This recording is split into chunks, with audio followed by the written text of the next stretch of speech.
Ah. I mean, some of it you can predict, some of it I'm sure we can't predict, but I think it's going to be probably as dramatic a change, if not more so, than the introduction of the internet, because it just touches so many lives in so many different ways.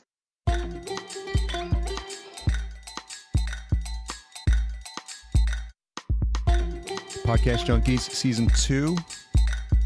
Welcome back, everyone. What an extended time off it's been. It's been crazy. Mostly all good things, and a longer break than I had originally expected. But I'm really excited to be back. I'm really excited at the conversations I've been having over the past few weeks. Just because I was off doesn't mean I wasn't recording episodes, y'all. I don't know why I said y'all there, but we are kicking off with the one and only grammar girl herself, Mignon Fogarty. I literally just wrapped up the conversation. I like to try to have the discipline of recording these intros and outros right after the episode, and I think the energy level is still there, and the excitement about the conversation, and I want to I want to transmute. I should have probably given this some more thought. Transfer that energy to you guys. I don't know why that was so hard. Yeah, she's amazing. She's so much fun to talk to, so easy to talk to as well. And I was, as always, feeling a bit nervous when you talk to someone who's been podcasting for 10 years. 10 years. And it was an honor to talk to her. Time flew by, as it usually does. And I think we managed to cover a variety of topics. You can hear all about some of her books that she's reading now, which were her favorite movies, and just some thoughts about how the journey has been and what impact it has had in our life. And I was just really fascinated by where she's at now, and I'm sure there's a lot of things that she didn't think would be happening when she started 10 years ago, and she just recently celebrated that anniversary. So please listen through, enjoy the conversation with Mignon Fogarty, and stay tuned after the episode. The retention hashtag is back, and it's stronger than ever. So in case you're new to the show, then that's the point in time where I have a hashtag that people will tweet about if they've listened through to the entire episode. And so the real podcast junkies do this on a regular basis. You know who you are. Glad to be back. Glad to be on a regular schedule again. And I'm really excited by having the regular folks here. And I'm really excited for you if you're brand new and you're just discovering Podcast Junkies for the first time. This is a fantastic journey that we go on with our podcast hosts. So hope you stick around, and I would love to hear your feedback. But for now, let's get some grammar working here. Awkward intro into the interview. But I'm trying.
So take two, Mignon. Thank you so much for joining me. I'm really honored to have you on Podcast Junkies. You're welcome. Thank you for asking me to be on the show. So are we at the 10-year anniversary? Because I think was it 2006 when it started? We are, yeah. I just celebrated the 10-year anniversary in July In of July. launching Grammar Girl. 10 years. It's hard to believe. It's really hard to believe. Well, congratulations. And I'm sure from your days as a science writer, it's probably hard to imagine that you'd be at this point right now. Right. Yeah. I mean, I think about that a lot. Like, what will the next 10 or 20 years hold? Podcasting as a job didn't even exist 15 years ago. So it's cool that, now I'm doing this thing that I never, ever could have predicted. Do you think about it, and do you have people now, a younger generation, come up to you and ask you in terms of what's possible with podcasting? Like you said, this didn't even exist before. So, are you, do you have like maybe younger family members or people that look up to you, or where you go to speak, and they say, what's possible for me? Has that changed in the last 10 years in terms of the types of conversations you're having? Not so much out in the world, but I started, I'm a professor at the University of Nevada now. I started that job 3 years ago, and we have podcasting classes for our journalism majors. It used to be just radio, but now we teach specific podcasting classes to undergrads. So I'm really excited to see what some of them are going to do. How, so were you teaching podcasting from the time you started 3 years ago? I think I'm just starting my third year, and they taught podcasting classes last year. I think the year before it was radio and podcasting, and then they broke out podcasting separately. I don't actually teach it, which is kind of weird, but I guest lecture in that class a lot, and I speak to students who are interested in doing that. So it's been interesting to see it grow. What are some of the types of questions that you get, or some of the conversations you have around podcasting in that forum? Yeah, I mean, they want to know what formats they should be using to work. They ask, how long should my show be to be popular? All the things you hear in general podcasting forums. They want to know if consistency matters, whether it matters whether they get a show out every week. And I tell them it does. But now we have shows that are doing seasons, which is a pretty new thing. Like I used to feel like you had to get a show out every week, and that was the only way to do it. But now we have, shows like Invisibilia and Startup that are doing seasons and have proven me wrong. So you can do seasons too. So it's interesting to see how that's been changing. It has been, because when I started 2.5 years ago, seasons wasn't really a thing. But since I hit episode 100, I said, well, that's a good enough spot as any to close out season 1. Probably the longest season ever. 100-show season, yeah, I think so. And I look at them and think, gosh, it would be kind of nice to take a break sometime. Yeah. I mean, I've put a show out every week for 10 years. Wow. And I took a break. It's been almost 4 weeks now, which is the longest I've ever taken a break. But 2 of those weeks I traveled back home. And you don't realize how much of a break helps sometimes to sort of look back and really think about how you can make the show better. So I'm wondering if across the Quick and Dirty Tips network, if some of those conversations are coming up about people thinking through this idea of seasons as it applies to their shows, or even if it would apply, since those episodes are so short. We've had some shows do at least not commit forever. I think one of our new shows, Unknown History, is with an author who has books out with Macmillan Publishing, who is my partner in the Quick and Dirty Tips network. And I know that when he signed on to do some podcasts, it wasn't forever. It was for a limited run, and it's going so well, I think he might actually end up doing more. But it certainly is a model that we've been considering, recently, that we never would have considered in the past.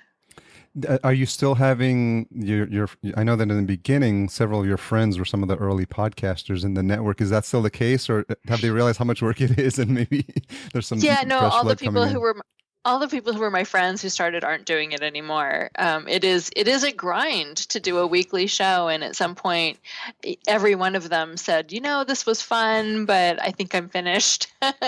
I have a job and a life, and I'm going to go do other things. And then we replaced most of those hosts, and the shows continue. So that's been a great thing about the way we structured Quick and Dirty Tips. With the cartoon characters as the avatars, it's a little easier to replace someone than it would be identity if it was their face and their own identity. So, I mean, when I started, it was just Grammar Girl, and I was thinking I wouldn't do this forever, and that was one of the reasons it was a cartoon character. So I was thinking from the very beginning that someday I would hand it off to someone else. I mean, grammar is a topic that could go on for 50 years. So if podcasting continues to go on for 50 years, so that would be fun. Well, at the rate you're going, this is something that's going to be like someone's inheritance. It's going to someone's going to get Right. the Grammar Girl name. The Grammar Girl estate, right? It's true, though. I mean, authors, you think about that. You think about your literary estate, because when you publish books, they continue to kick off revenue for many, many years. So actually, you do have to think about your estate as an author. And since I publish books too, it just made sense for me to think about it that way. Do you still have? I know you put together an iOS app as well. Is that still going strong? It is. Yeah. Grammar Pop. I coded that myself. Really? And I'm not sure I would be able to update it. So every time a new Apple does a new iOS update, I'm on pins and needles waiting to see if it's still going to work or if we have to pull it from the store. So every time there's an update, I'm that instantly playing Grammar Pop to make sure it still works. Where did you hone your app development skills? Well, I've never been afraid of technology, and I took, a tiny bit of programming in college. I think I took 2 classes, but I'm just not afraid of it, and I love to learn new things. So I discovered this tool called Game Salad, and they had a good set of educational videos on YouTube and a good forum where you could get help, and I just taught myself to do it and made an app. It took about a year, whereas I think an experienced developer could have done it in a month. But I had an experience that's actually my foray into podcasting came through an app, because I'm a fan of electronic music and DJ. I've DJed with, I've got turntables behind me, so 20 plus years. Grew up playing parties, and then I said I wanted to create an app for electronic music DJs, and that's why I went to NMX in 2014, and I said maybe I'll podcast, and I interviewed DJs, and I realized how hard it would be to get in touch with some of the ones I wanted to, and I said, well, look at all these podcasters here. Maybe I'll interview them. It's a great thing. So yeah, I mean, but marketing up an app, I know was really challenging, because we had visions of like $1 million paychecks, and somehow that didn't happen. Yeah, no, it didn't happen for us either. But it's a nice, we've gotten great feedback from teachers and parents who use it and find that it helps their kids learn parts of speech, because the game, you match words with their parts of speech. Yeah. And it's a fun little game. It's not the next Candy Crush, but for its purposes, I'm happy with it. Angry grammar birds or something like Angry grammar birds. Angry verbs. Angry verbs. There you go. How about a board game? It seems like that could be something that would work. Well, I made a card game. Okay. I love board games and card games, and I think it's been 2 years ago I did a crowdfunding project to make a card game called Peeve Wars, in which you amass an army of pet peeves, and then you use them to annoy your opponent to death. It's actually, I love this game. It's so fun. And so I did the successful crowdfunding project and got it out to the backers, but I've been really stalled getting it out commercially for sale, because there's a couple different ways I could do it. I could put it up as print on demand. I could do another crowdfunding project to do an expansion pack, of additional cards, or I could just get it printed in China and put it up for sale on Amazon, but that takes a lot of advanced planning. That's probably the best way to do it, but I keep missing Christmas, because it takes, you have to plan 4 or 5 months ahead of time for Christmas, and the last couple of years I haven't gotten to it in time, and then when you miss Christmas, it feels like, well, you may as well just give up. So, and once I miss Christmas, I think, well, I'll do that in a few months, and then I, again, don't get to it in time. So I'm hoping to have it out for next Christmas. Yeah, that sounds like fun, because it's one of those things as you get older and you start having home parties with your friends. We would play. I know Cards for Humanity is like a big thing. I haven't played it myself, but Apples to Apples is just one of these games that we just would play all the time, because it's just a fun game and it's engaging. So I think people are always on the lookout for something physical that they can touch, especially an older generation. So I think when you're ready to give that a push, let me know, and definitely like to help to get the word out and get that first batch. Thanks. Thank you. Yeah, and it's been, incredibly rewarding to see. People sent me pictures of their families playing at Thanksgiving, and Mm. one family contacted me. They took it camping and played so much they got the cards dirty, and I wanted to know if they could get another deck, a replacement deck. So people seem to like it. It's a lot of fun. Very cool. So you seem to have had this relationship with technology early on. I'm wondering what your actual earliest memory is of technology. When I remember when I must have been 7 or 8, and my grandpa came to visit us from out of town, and my parents said, "You don't need anything, you don't want anything. Don't tell grandpa you want things." And I told grandpa I wanted a cassette recorder. Oh, And so I got this cool little recorder, and I would pretend that I was doing interviews and singing. And so my first memory was audio with technology. And then another big memory is I remember when the first person on our block got a computer. My next door neighbor got a TRS-80, and we would go over to his house and watch him like do stuff with it. yeah. And then I got a different, like, I don't remember what it was, but it was Maybe a Tandy.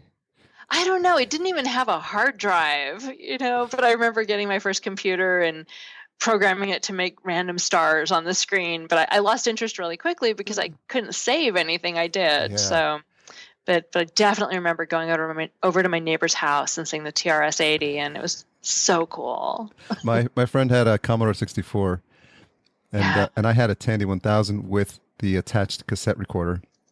And so like literally that's how you would save stuff. And I mean the fact that we were doing anything at the rate at which it saves stuff is kind of crazy right now. Yeah.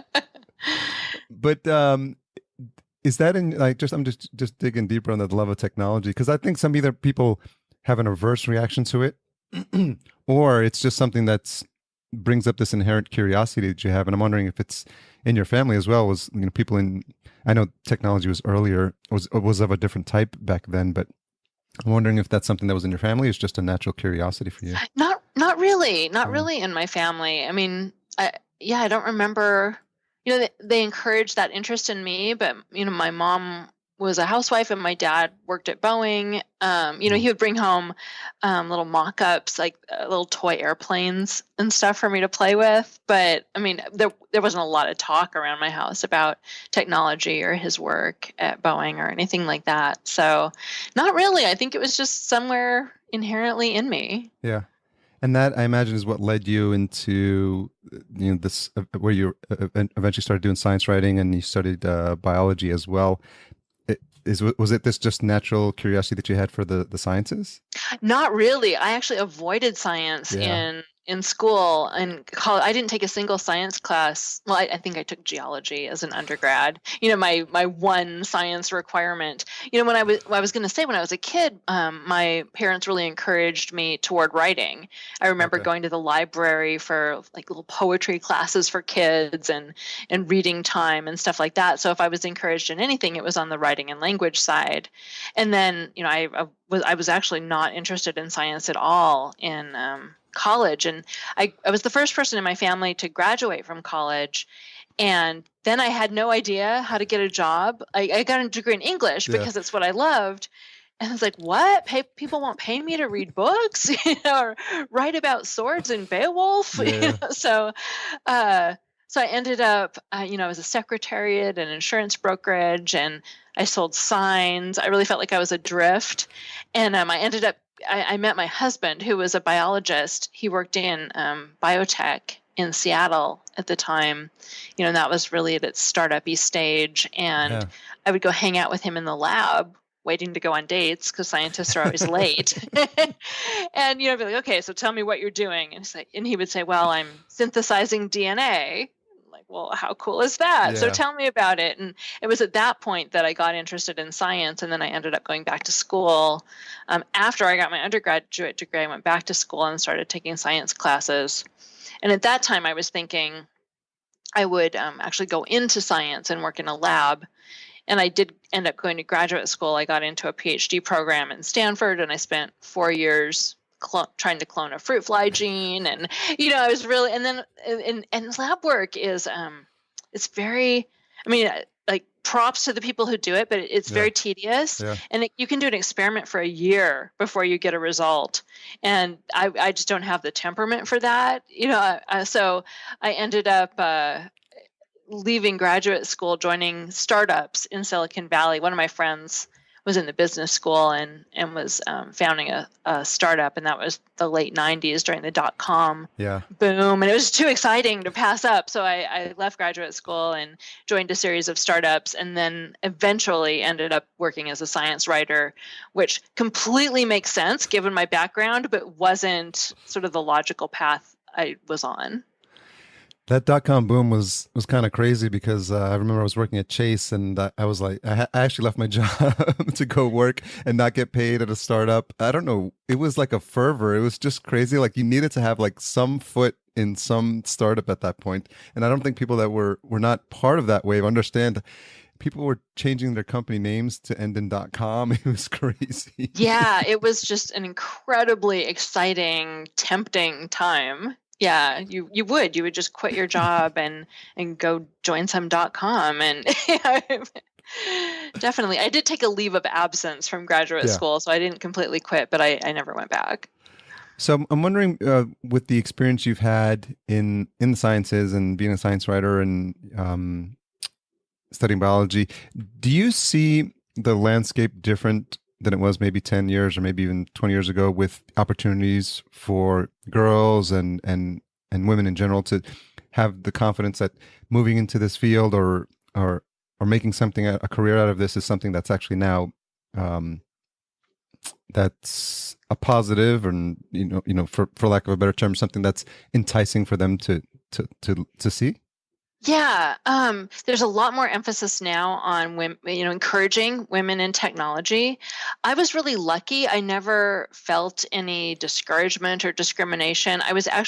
My lab at Stanford was run by a woman, and most of the people who worked in it were women, and actually our department chair was a woman. So I was one of only 2 women in my class entering, but I still felt I don't know. I think I was really lucky to surround myself with women, so I didn't feel a lot of the discrimination that a lot of people do. I had friends who struggled and had problems, a lot of problems, like people telling them they should, drop out and go have kids, like really some bad stuff. Yeah. But I didn't experience a lot of it myself. So, and I've been now I teach media entrepreneurship at UNR, and there's a lot of stories in the press about the struggles and discrimination of minorities and women in tech. And I have some female friends who work in the Valley. And I was asking them, is it worse now than it was before? Because what I'm reading makes it seem like it's actually worse now. Yeah. And they said, no, it's way better. So it's actually much, much better, because it's just that people are talking about it more, and that raises awareness, which is good for making people behave. So you read about problems more in the press, but that's actually helping the in-work environment, is what they tell me. There is this aspect of, I don't know if Big Brother is the right term, but this awareness that what you say and what you do can instantly be communicated across the globe within seconds. And I think people are being more cognizant of how they're voicing their opinions. Right. I mean, you have to know that everything you say can be broadcast much more widely than you expected. That's another thing I also teach social media, and the ethics of, maybe you find someone who said something interesting or outrageous on Twitter and they have 30 followers. Yeah. If you embed that in a New York Times story and suddenly it reaches 1 million people or something like that, it's legal. The terms of use allow you to do that, but is it ethical to elevate someone's comment that even if they wrongly viewed it as private, they may have viewed it as private? So, I encourage my students to think about what kind of harm they might be causing before they just blindly go amplify someone's messages like that. Like, you definitely can. It's completely legal, but maybe if it's someone who's using a false identity or a protester in a dangerous country, Yeah. you have to think about what kind of danger you might be exposing them to if you amplify their message. Yeah, there's the story of the woman who worked for a company and she made an inappropriate comment about going to Africa, and literally while she was in the plane in the air with no Wi-Fi, the whole world began talking about that tweet. And so by the time she landed, she had been laid off from her job. She was like the most reviled person on Twitter, I think, for the next 48 hours. It was amazing to just watch it happen. It's like the whole world was seeing what was happening to her, and she had no clue, all because of just some badly worded, timed comment. And I imagine she had trouble getting a job for a while after that. Right, because now if you Google her name, that probably comes up unless you pay thousands of dollars to some reputation management company or something. So yeah, you have to be really careful what you say, and you have to think about the consequences if you're amplifying someone's message. Yeah. So, not that it's necessarily wrong to do so, but you should just be aware at least of what you're doing to someone. Yeah, exactly. Yeah, words have power, right? Mm-hmm. Absolutely. So, do you think about your place in terms of an influence to people coming up now, and do you have conversations where you actually feel like you're guiding people in their direction and providing them inspiration for where they can take their careers? I mean, I help people whenever they ask. I don't spend a lot of time reaching out to people or trying to be a thought leader in that area. Since I've got the university job, I've done a little bit more writing about the industry and things like that because I'm supposed to. It's part of my job now to be out there spreading my opinions. But in general, I guess I just don't think about it that way. When I'm out in the world, I think about how I'm representing language, how I'm encouraging people to think about language. So in my capacity as a podcaster, I see myself as grammar girl, and I have a large following. So what role am I playing in how people think about the English language? And I spend a lot of time thinking about that and whether I'm advising people responsibly and what kind of attitudes I'm spreading in the world. So I think about that a lot. Yeah. One of the books, I had a really good English teacher, and so I understood your Beowulf reference earlier. And one of the books that fascinated me was Strunk & White's, what's the rules of, I forget. Elements of Style. Elements of Style, yeah. And I think I'm a bit OCD in nature because I can actually read paragraphs and see that when there's two spaces between like the period and the beginning of a sentence and the way apostrophes are used. And I think you have to have a certain personality to be able to appreciate those things and spot those things when they happen. It can drive you a little crazy sometimes. Right. And in Strunk & White, the Elements of Style is really interesting because it started as Strunk. He just wrote up this short, it was maybe 30 pages that he wrote for his class to follow. It was his personal opinions. Yeah. And in the introduction, I think it's the introduction. So then White, who was E.B. White, who wrote, Stuart Little, and he wrote children's books. I think it was Stuart Little. People will be horrified if I'm wrong. I love that book. Stuart Little's a great book. Yeah. So he wrote for the New Yorker. He was a big guy in the literary scene in New York, and he was hired to add on to Strunk & White for a new edition. So first it was just Strunk. And then later, White came in and added to it. And he has a really interesting introduction, White, where he talks about how essentially this is a style guide. It's one style. It's not the rules. And yet people completely ignore that introduction and will believe that Strunk & White is the absolute Bible when it comes to how to write. And even in the introduction of the book itself, they try to make the case that it's not the only way to do things. I always think that's really fascinating. If people were, I'll put a link to the book in the show notes as well for people who don't know, but it was just interesting because if you've never had any guidance in terms of how things should be or a recommendation, then that book gives you some good ground rules. I'm wondering how's that book held up over the years? Well, I mean, it's funny because it just had, I think, its 50th anniversary, and I was one of maybe 5 or 6 people asked to write a little thing for it That's in great. the one a big paper. I think it was the New York Times. And most modern language experts have a really conflicted relationship with Strunk and White. Like the reviews were generally not positive. But I know that like probably 90% of my followers adore Strunk and White. But it has some internal inconsistencies, Okay. and there's some things in it that are kind of wrong. Oh, really? Yeah, the section it's been a while since I've thought about it, but I think the section about passive voice has examples that actually aren't in passive voice. So it's certainly not perfect, and the way it's held up Yeah. as this end all be all of how you should do things it really rubs most modern language people the wrong way. But it's still used in schools a lot because teachers used it when they went to school. They're very comfortable with it, and it's simple and short. I think that's one of its best selling features, and why it's been so popular for so many years is that especially for students, it's simple and it's short. And especially that last section added by E.B. White about what is it? Omit needless words. Mm-hmm. There are, a number of rules or maxims that he added to the end that are very useful to remind students who are learning how to, who are developing their writing skills. So, but then there's sections where they say like, don't use the word clever. They just don't like the word clever So and say, don't random. use that word. Yeah. So it has those random weirdnesses in it like that. Like, don't use the word clever. Okay. Yeah. What would the replacement be? I guess I don't know. I don't know. Yeah. So is there a book that you could recommend, and obviously you can feel free to plug any one of yours as well, that would be an appropriate replacement?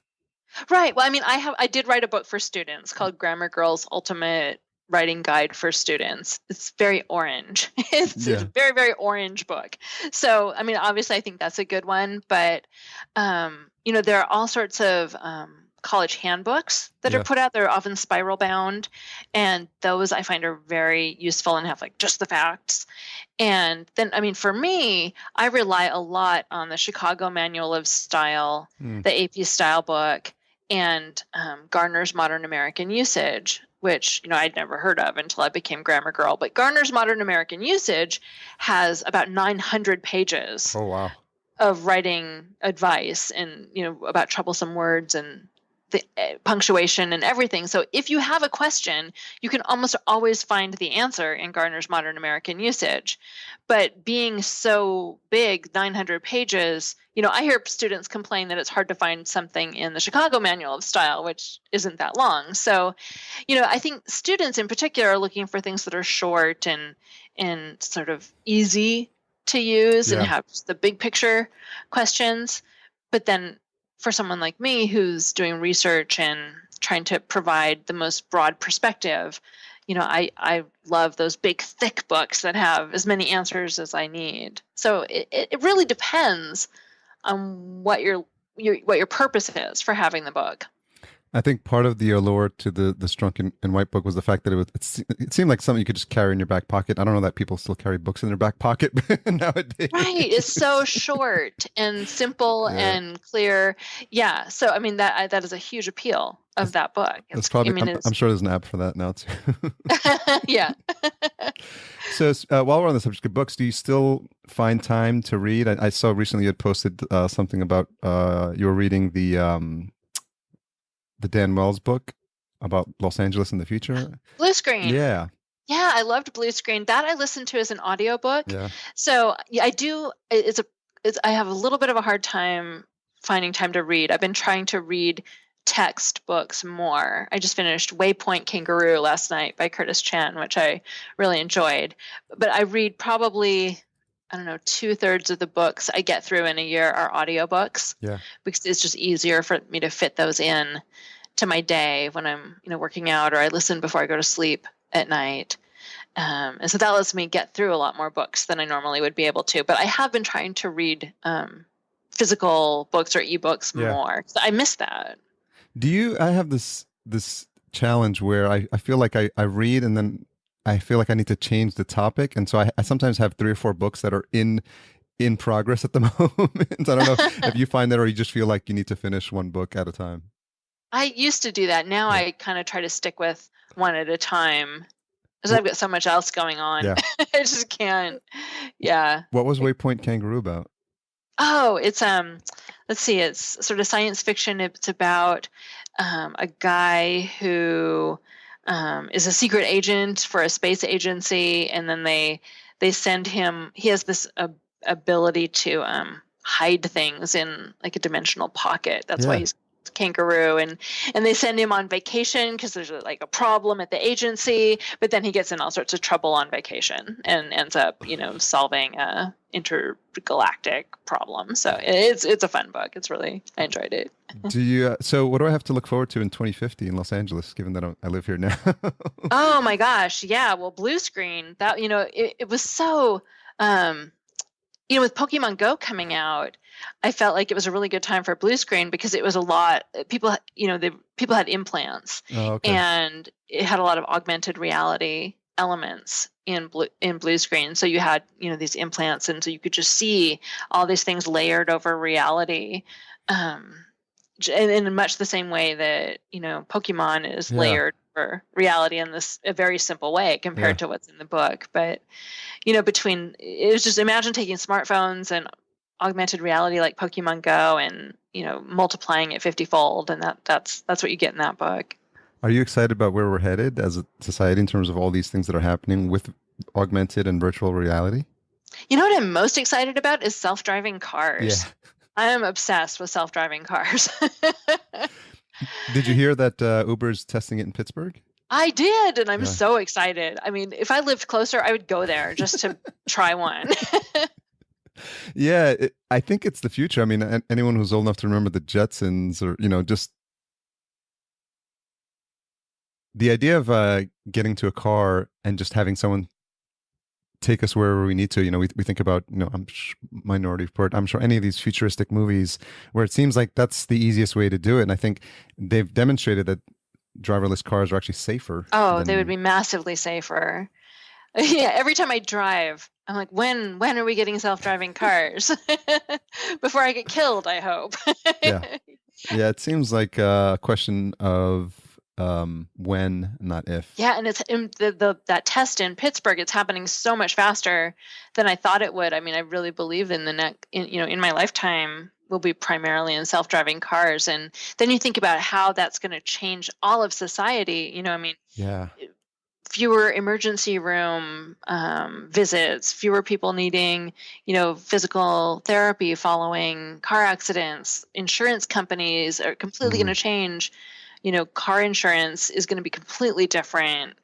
So, I mean, a lot of people are going to lose their jobs. A lot of people who are drivers. So there'll be a big disruption to the workforce. I mean, you think about it, and it just starts snowballing all these effects it's going to have on society. And it's really hard to. I mean, some of it you can predict. Some of it I'm sure we can't predict. But I think it's going to be probably as dramatic a change, if not more so, than the introduction of the internet, because it just touches so many lives in so many different ways. And I guess it'll also touch our infrastructure a lot more, roads and parking lots and the way we shop and all of it. It's going to be massively disruptive, and I just love massive disruptions.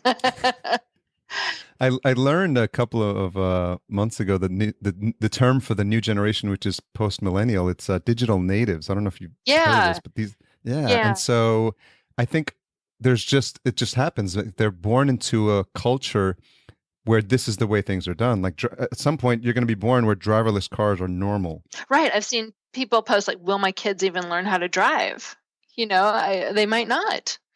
And that's amazing. I do have not an issue, but like with the idea of digital natives, when I started teaching, I assumed that my students would know everything about social media, and they really don't.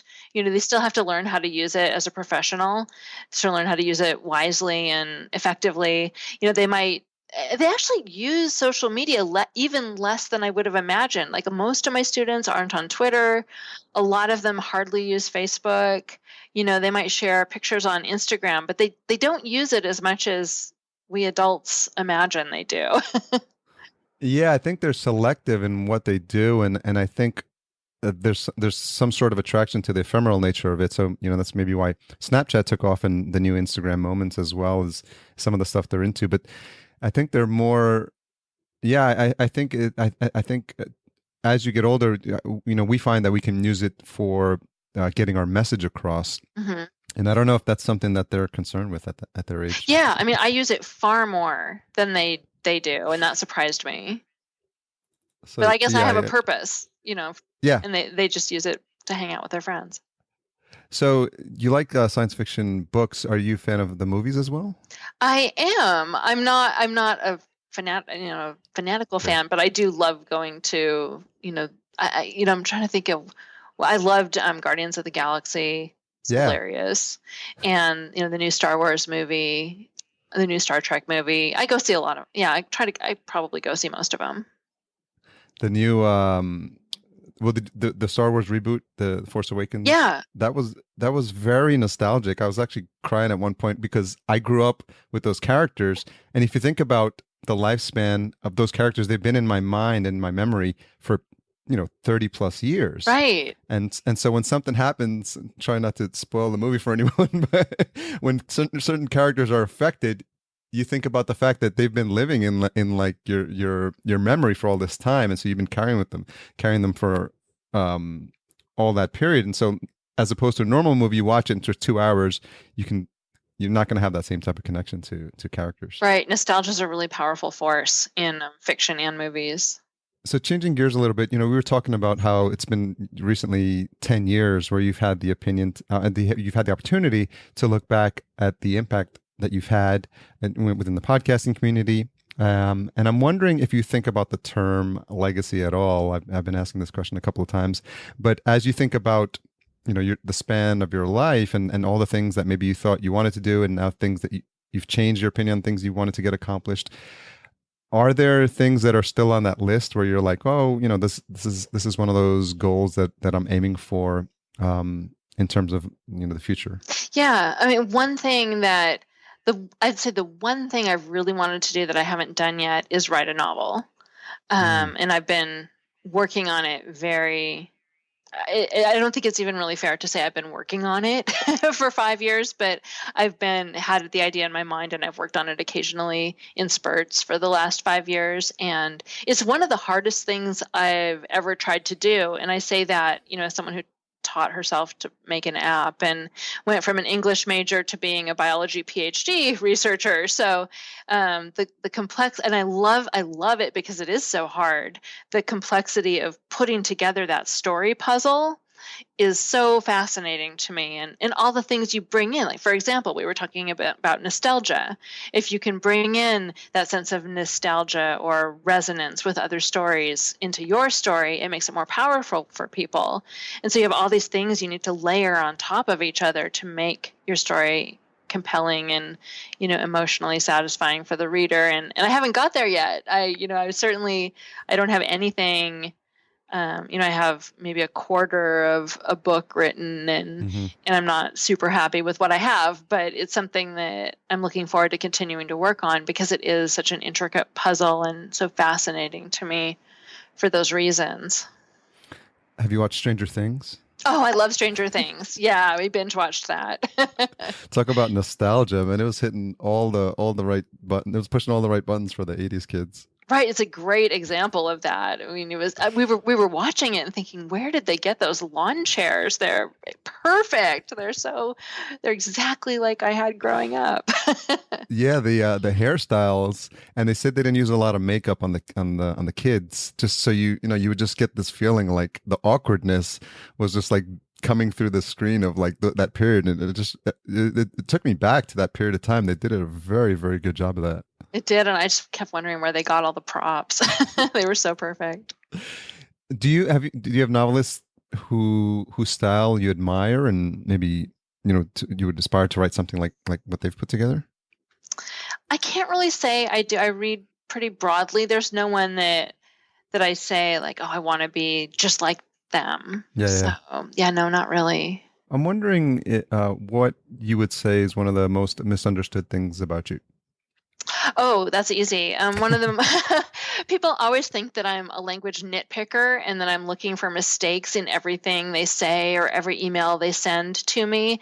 And I'm not at all. I often, people will email me, they'll send me an email and then they'll send another email and say, oh, I saw a typo in that past email. I didn't, it was not, it's not that I don't know, it's that it was a typo and I'm so sorry. And like, I won't have even noticed it. So, I never correct people unless they ask me for Yeah. help. I'm not that prescriptivist, nitpicky grammarian out there looking for everyone's errors. I do Grammar Girl because I think language is fascinating and fun.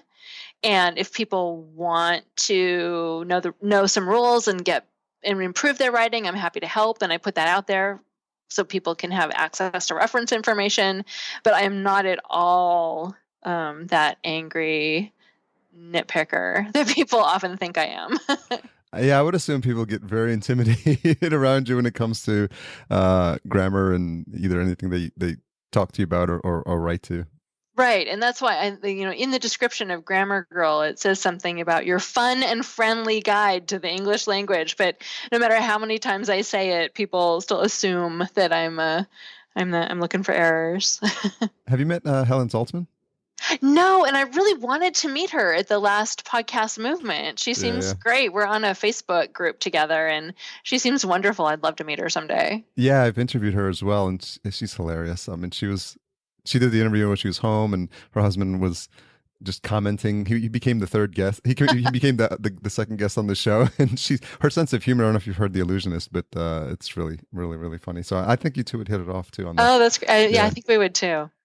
What have you changed your mind about recently? Oh, what have I changed my mind about? I've actually changed my mind about a lot of language things. When I first started, I was more prescriptivist and I would be more like, these are the rules and we should follow them. Not because I was picky, but because, like the AP style guide says this, so we should do it that Yeah. way.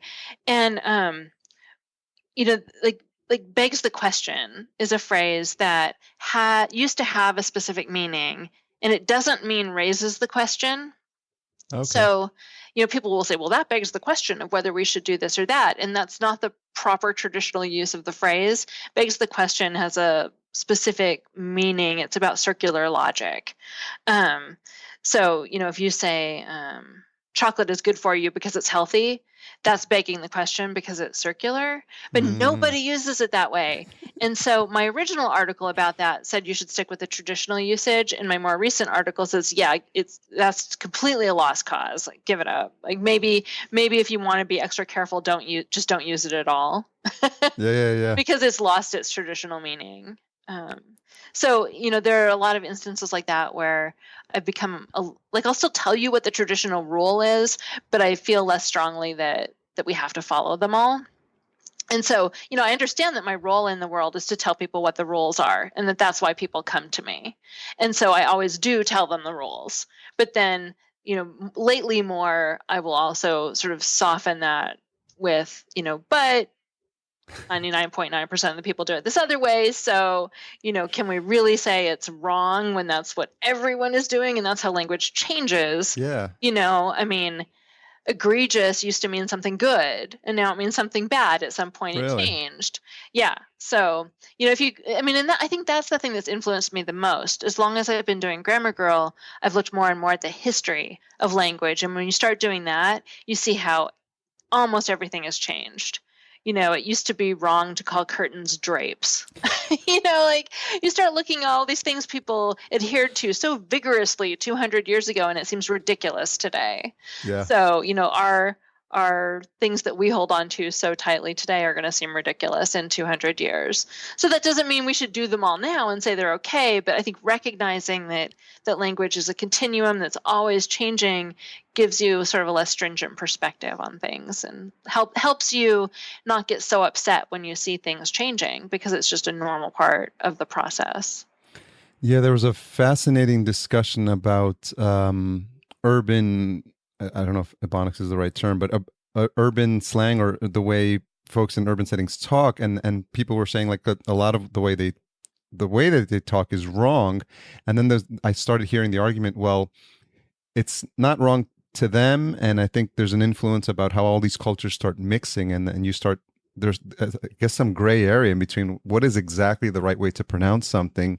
Is it the way people pronounce it when they're in the Ivy League schools, and as opposed to the people who want to communicate the same message, but they've never had that education. So are they doing it wrong? It's really fascinating. Right. And within their own community, they're doing it right. And those languages, those dialects, they have their own internal grammar.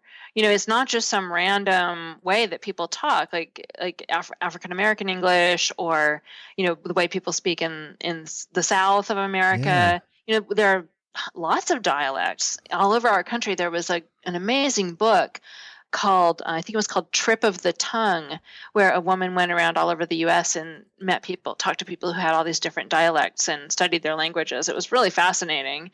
And, so, I mean, they have their own internal grammar and structure.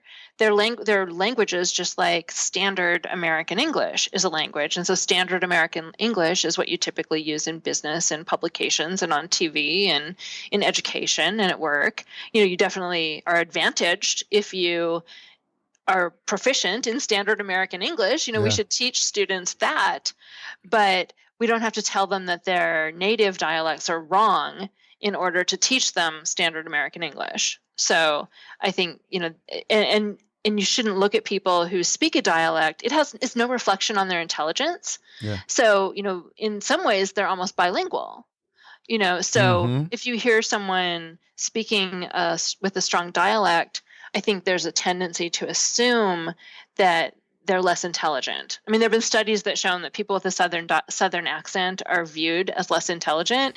People with a British accent are viewed as more intelligent. Well, that's just not true.